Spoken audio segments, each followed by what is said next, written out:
Face à cette situation, Areva a donc décidé d'agir d'ici à la fin de l'année. Un engagement bien tardif, car en attendant, Areva n'applique pas le principe de précaution et laisse le parking du stade de football libre d'accès. Nous avions beaucoup de questions à poser à Anne Lauvergeon, la patronne d'Areva.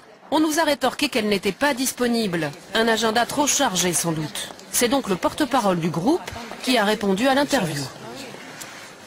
Pourquoi certaines zones qui sont vraiment accessibles au public, aujourd'hui ne sont toujours pas clôturées, alors que vous avez clôturé d'autres zones?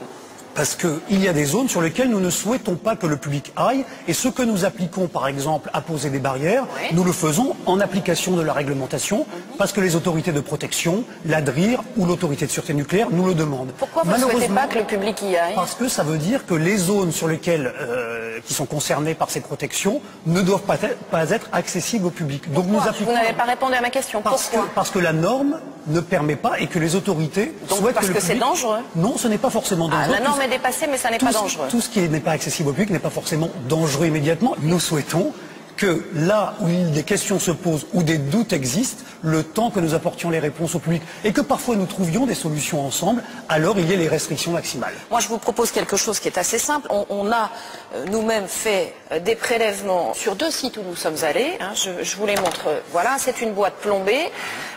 On y a mis, je vais prendre ça délicatement parce que c'est dans du plastique, donc moins dangereux, mais quand même radioactif. Ah non, on peut le prendre dans la main, oui, moi je vais le prendre dans la main. Vous pouvez le prendre dans la main, je le prends dans la main aussi, c'est pas le problème. Je pense que si on enlevait le plastique, il faut dire simplement ça, c'est du sable, c'est du résidu.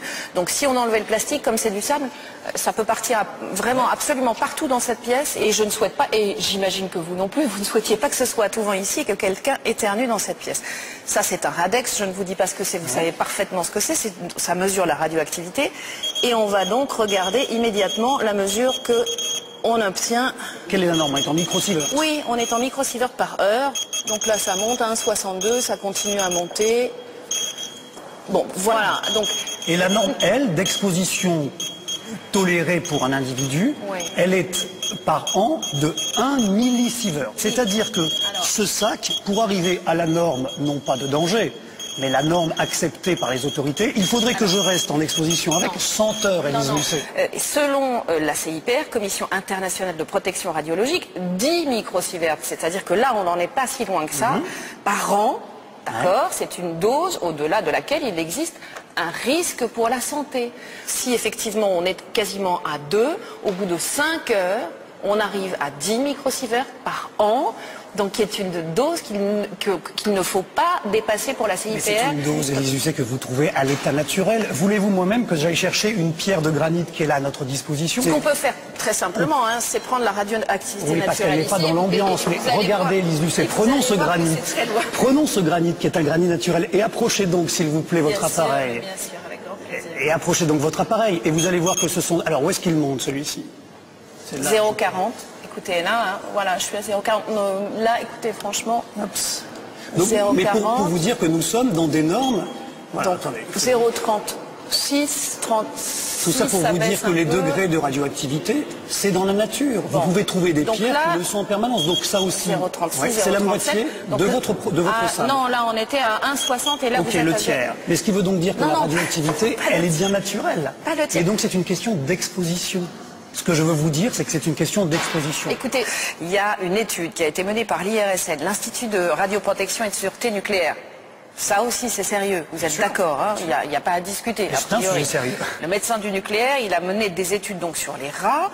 Après exposition prolongée à de faibles doses, il y a eu des problèmes sur ces rats de respiration, de comportement, d'alimentation, de reproduction. Donc ça vous fait réfléchir, j'imagine. Mais ça va nous faire réfléchir tous ensemble. Si ces constats de l'IRSN sont confirmés, j'imagine, par d'autres études scientifiques contradictoires. Mais ce sont des sujets sur lesquels il faut énormément travailler, confronter les données, et dès lors qu'on est d'accord sur l'analyse, réviser les normes quand il y a lieu. Est-ce qu'il n'y a pas à un moment, dans votre tête à vous, Areva, quelque chose qui serait assez simple à mettre en œuvre, qui est de dire, là où il y a un risque potentiel qui sera peut-être prouvé dans quelques années, on installe des clôtures, on met des panneaux qui préviennent au moins le public qui a peut-être un risque radioactif, et au moins les gens n'iront pas se promener des landaux, les enfants n'iront pas ramasser des pierres dans cet endroit-là, on en est certain. Je suis entièrement d'accord avec vous, Élise Lucet, mais je vais plus loin. Je trouverais inapproprié que ce soit Areva qui, de son propre chef, décide sans contradiction et surtout sans concertation avec les autorités de sûreté, mais parce qu'aujourd'hui nous sommes... Mais vous protégeriez la population. Mais vous l'avez dit, et au regard de votre chiffre d'affaires, c'est pas beaucoup d'argent mettre des clôtures. Mais nous ne sommes pas dans une logique financière en ces matières. La population, elle a droit aux informations, ses élus aussi, et il y a le contrôle des autorités. Je comprends, mais en attendant que toutes ces démarches soient entreprises, ça prend énormément de temps. Est-ce qu'il n'y a pas un principe de précaution? On met des panneaux, on prévient le grand public, et au moins, il n'y aura pas de catastrophe découverte dans 10 ans. Et quand il y a lieu, nous le faisons. Et si je peux me permettre jusqu'à présent, vous n'avez pas découvert de catastrophe.